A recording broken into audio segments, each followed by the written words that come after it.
इधर भारतीय जनता पार्टी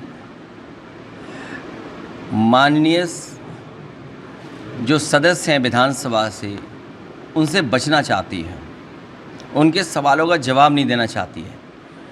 एक एक विधायक तकलीफ़ और परेशानी देख रहा है कि किस तरीके से पिछले वर्षों से ये सरकार कामकाज कर रही है।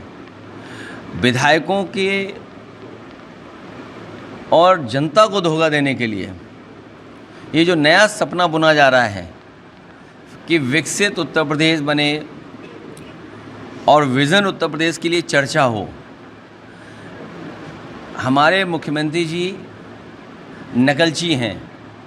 अगर दिल्ली में कोई बात तय हो, अगर दिल्ली से कोई बात चले तो उसकी नकल कैसे की जाए उस दिशा में काम करते हैं।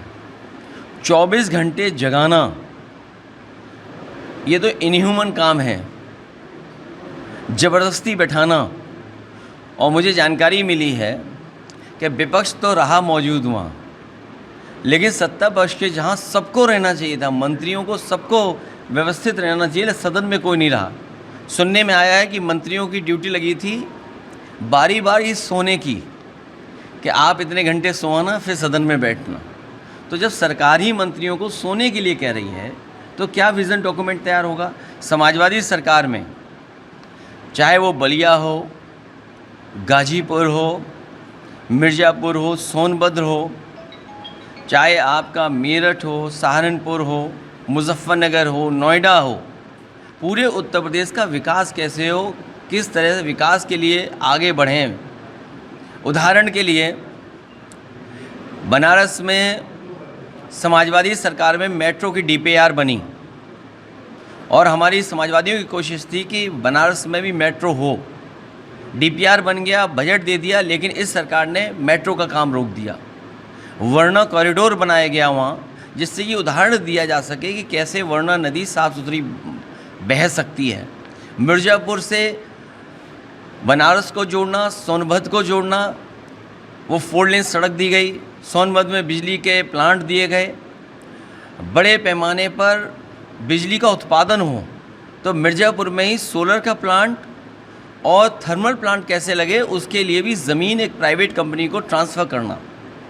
इधर इलाहाबाद में भी बड़े पैमाने पर विकास की योजनाएं चलीं। कुंभ एक उदाहरण बनाओ, एक स्टडी हुई उस पर, और हार्वर्ड जैसी यूनिवर्सिटी ने डॉक्यूमेंटेशन किया कि कैसे ये कुंभ का आयोजन होता है। लेकिन इस सरकार ने जहाँ कहा कि हम 100 करोड़ लोगों को बुलाएंगे और उनकी व्यवस्था करेंगे, कुछ करोड़ लोग आए, उसी में उनकी सब व्यवस्था ख़त्म हो गई। तो जो लोग 100 करोड़ का सपना देख रहे थे और ये जनता को भरोसा दिला रहे थे, श्रद्धालुओं को भरोसा दिला रहे थे कि 100 करोड़ का इंतज़ाम है, भगदड़ मच गई, जान चली गई लोगों की। सूची में जो संख्या बताई गई वो गलत बताई गई। बाद में एक प्रतिष्ठित संस्थान ने कम से कम वो जारी की सूचना और जारी की वो सूची जिसमें कितने लोगों की जान गई। मुआवजा ना देना पड़े इसलिए मौतों की संख्या भी छिपाई। तो सोचिए कैसे सनातनी हैं जिन्होंने हज़ारों करोड़ रुपए खर्च किया हो प्रयागराज के विकास के लिए, और अभी पानी भर गया। लगभग 20,000 करोड़ से ज़्यादा पैसा खर्च हुआ है प्रयागराज के विकास के लिए, लेकिन बाढ़ आ गई इस बार। प्रयागराज में ही समाजवादी सरकार में स्टेट यूनिवर्सिटी बनी। पावर प्लांट जो थे उनकी बिजली कैसे निकले, उन पावर प्लांट्स को कैसे और सुविधा दी जाए, वो प्लांट लगे। चित्रकूट को वहाँ पर विकास के लिए रनवे बनाया गया, हवाई पट्टी बनाई गई, रनवे बना समाजवादी सरकार में। उस पर भी अभी भी कोई हवाई जहाज नहीं उतार पाए और पूरा एयरपोर्ट नहीं बन पाया है। इसी तरह बुंदेलखंड में चाहे महोबा हो, तालाब खुदाने का काम, ललितपुर में बिजली का प्लांट लगाया गया, किस तरीके से देवगढ़ को सड़क से जोड़ा जाए वो काम हुआ। झांसी में सैनिक स्कूल बना, ललितपुर में आपके जालौन में, झांसी में मंडी का निर्माण हुआ, सैनिक स्कूल का निर्माण हुआ। जालौन में मेडिकल कॉलेज कैसे आगे बढ़े, झांसी में 500 बेड हॉस्पिटल को बनाया गया, पैरामेडिकल बनाया गया। इसी तरह इटावा में लाइन सफारी बनी क्रिकेट के लिए, और आपके हॉकी के लिए तमाम स्टेडियम बने, एस्ट्रोटर्फ स्टेडियम बने, क्रिकेट के बने, एक्वाटिक सेंटर बना, लेकिन सरकार ने बंद कर दिया। मैनपुरी में सैनिक स्कूल बना, उसका बजट नहीं दे रहे हैं। इंजीनियरिंग कॉलेज बना, उसका बजट नहीं दे रहे हैं। आपके एटा में पावर प्लांट बना, अगर वो पावर प्लांट बन के तैयार हो जाता तो आज बिजली उत्तर प्रदेश को सस्ती मिलती है और 24 घंटे मिली। उस पावर प्लांट को भी लेट कर दिया।